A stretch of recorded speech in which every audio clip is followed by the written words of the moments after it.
Hey folks, welcome back. So now we are going to start with Jinja2. Jinja2 is pretty interesting and even like it's an important templating language that apparently fits very well with Python. Now every programming language has some sort of templating language attached to it. Now Jinja2 is a templating language. Now what do I mean by a template? So templating language in simple terms, let's say you see all these marketing emails, right? Like sometimes they go wrong and they'll say hello and they'd still have like the variable name and they'll like send out the content.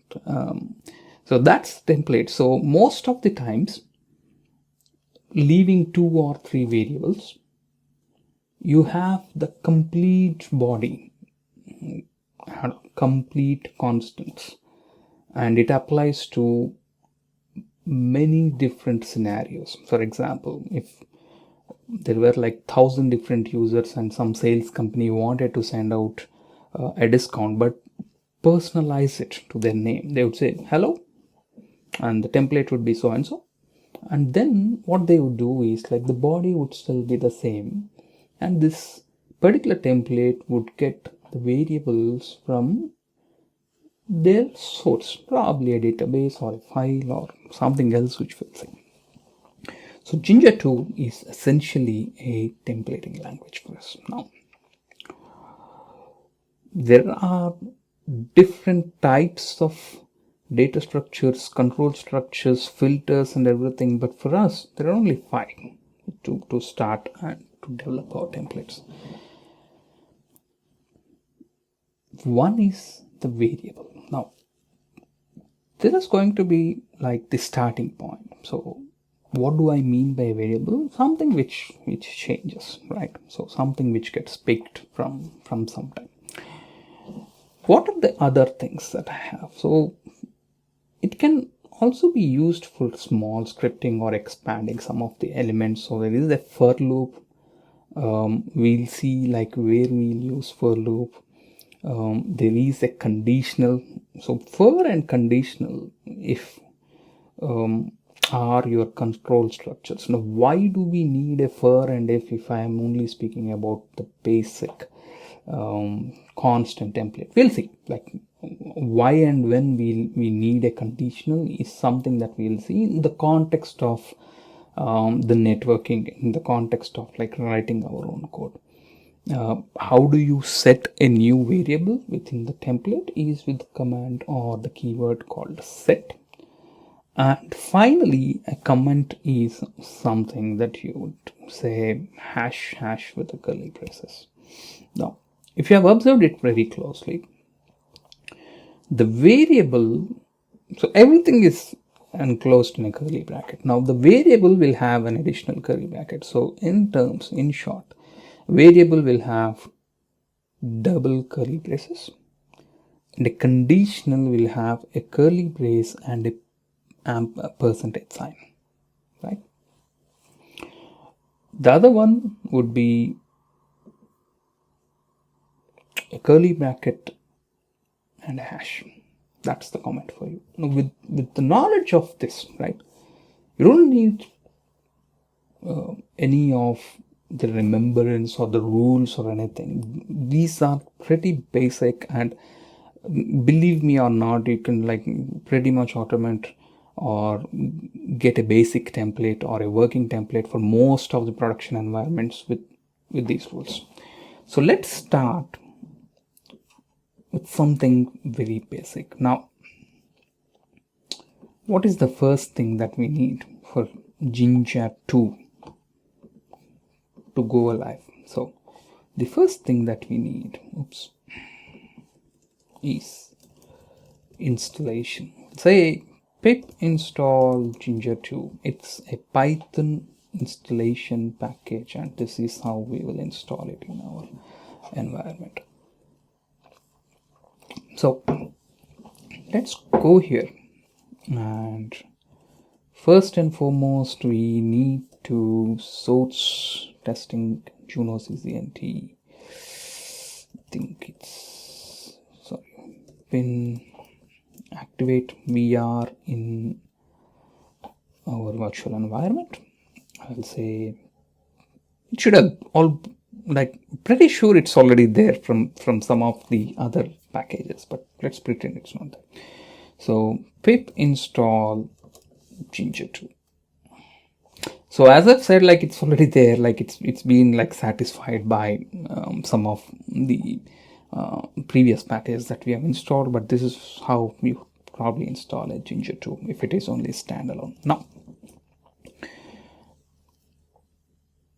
let's not think about networking or getting into the networking, the combination of YAML or anything. Let's go very simple. This is exclusively Jinja for you. Now let's get into the basics, right? So we'll say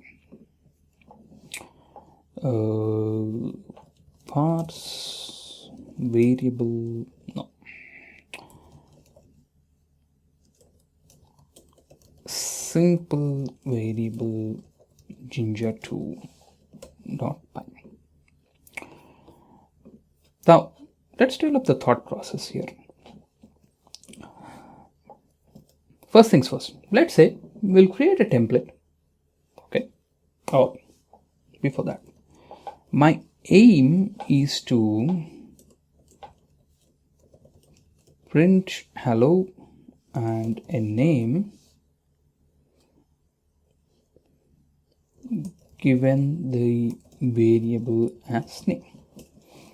Don't even think about Jinja now. Let's think, how would I do it? So I have, let's say, some dictionary, and it's a name, and it's a, let's say, Juniper.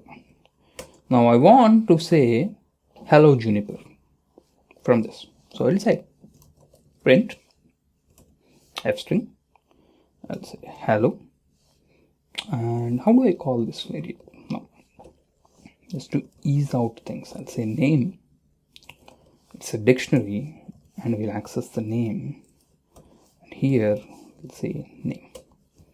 Now with this data, right, we got what we wanted, hello Juniper. Good. Now let's make it a bit Jinja2 oriented. So it's the same data that we have, but instead of we creating a print statement, we want to do it in a template fashion. So first things, let's have a template. So the template would say hello. If you go back to the rules, let's say the variable will be enclosed in the double curly braces. So we'll say name. That's our template. Okay.